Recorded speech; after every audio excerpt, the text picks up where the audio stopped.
Hi, welcome. This is the last day of my participation in a Facebook art doll challenge. And of course, my furnace came on, so my house is full of noises, so please excuse it.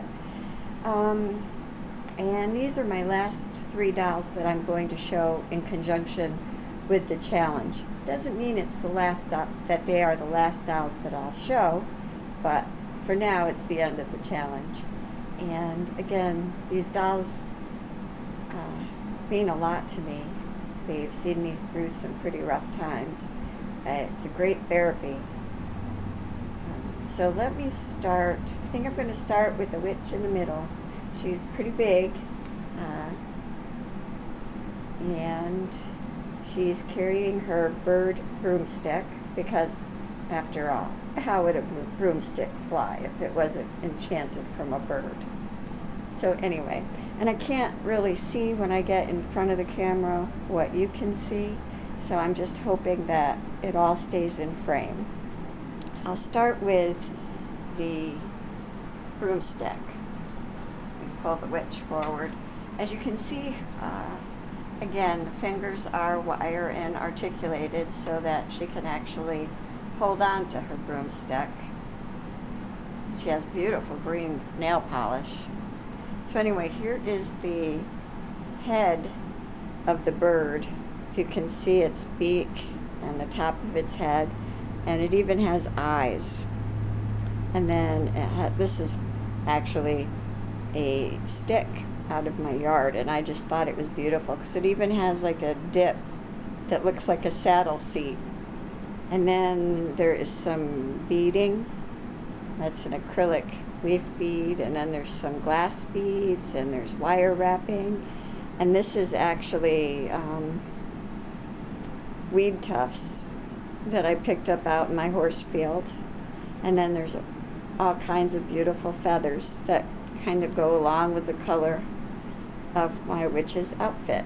And she's a graveyard witch, and I'll show you why she's a graveyard witch. As you can see, she is quite sassy. She has her tongue out. She has some spots on her face. She has a wart down on her chin. Her hair is back in a witchy bun. She's got beautiful trim and beading.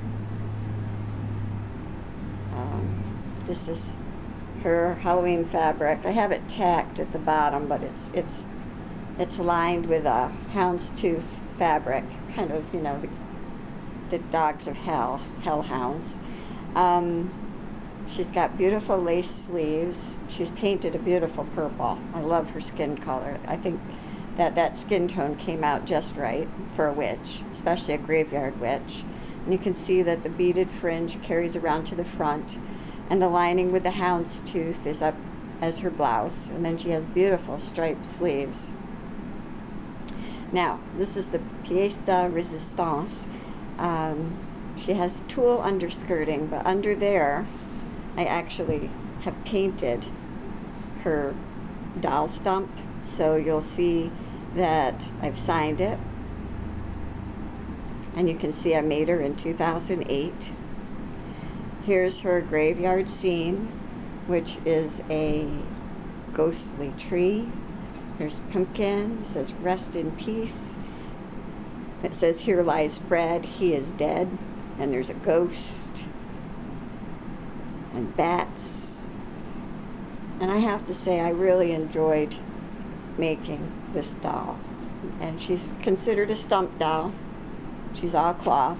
She's needle sculpted. Her face is needle sculpted, and then I paint it. So that's that doll. And then, excuse my reach, this is Grandfather Cloudwalker.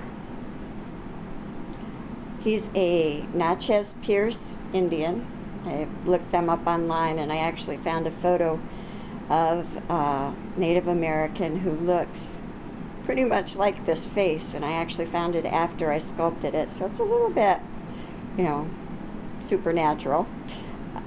Anyway, this is, I handmade his headdress, and he has mohair for hair. These are quartz beads. I hand wove the leather for his chest piece. This is real rabbit fur. This is woven ribbon. Microfiber is what I made his outfit out of. And I hand beaded his sleeves. And I added the leather fringing, which is also what I braided his chest piece out of. His moccasins are, let's see if I've got that yet. His moccasins are sculpted polymer clay. And that's just a stick out of the yard that he's holding in his hands, because he's Grandfather Cloudwalker. He's the medicine man, the link for his tribe to the spirits. And that's just a back view of more woven ribbon, more rabbit's fur, and the microfiber. And if I were to lift this up, you would see that his body is made of cloth. He has a wire armature that makes him posable, so he could be in other poses.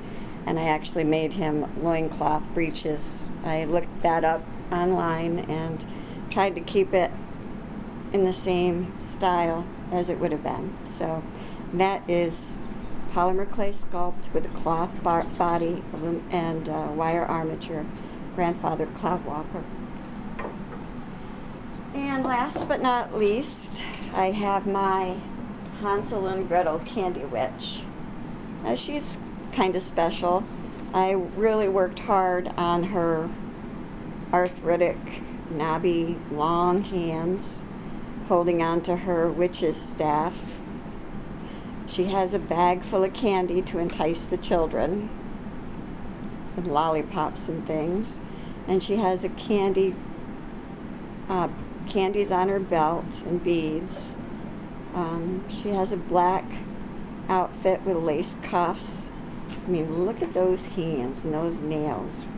She's a pretty authentic witch, right down to all the warts and things on her face.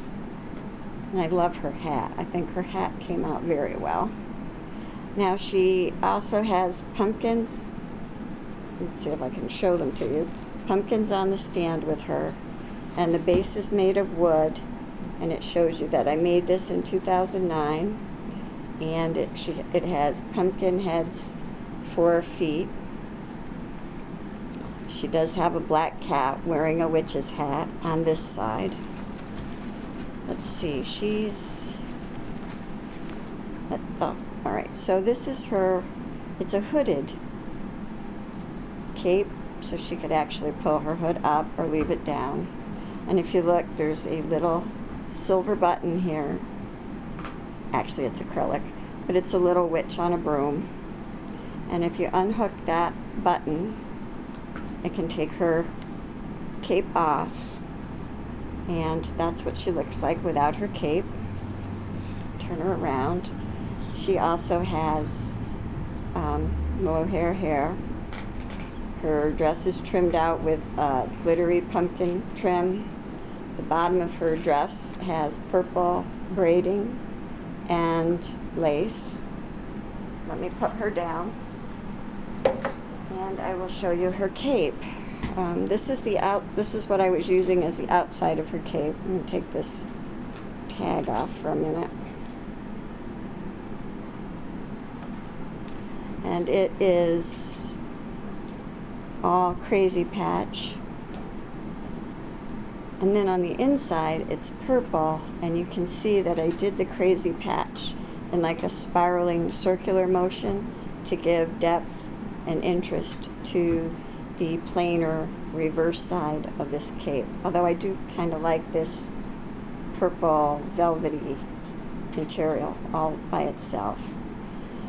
So that's it. I hope that you've enjoyed this look at my Day 5 Art Challenge dolls. They have made me very happy, and now I have the urge to create more. So thank you for watching. I hope that you've enjoyed this. Please subscribe to my YouTube channel if you'd like to see when I do more stuff. And I hope that you have a happy, healthy day. Thank you.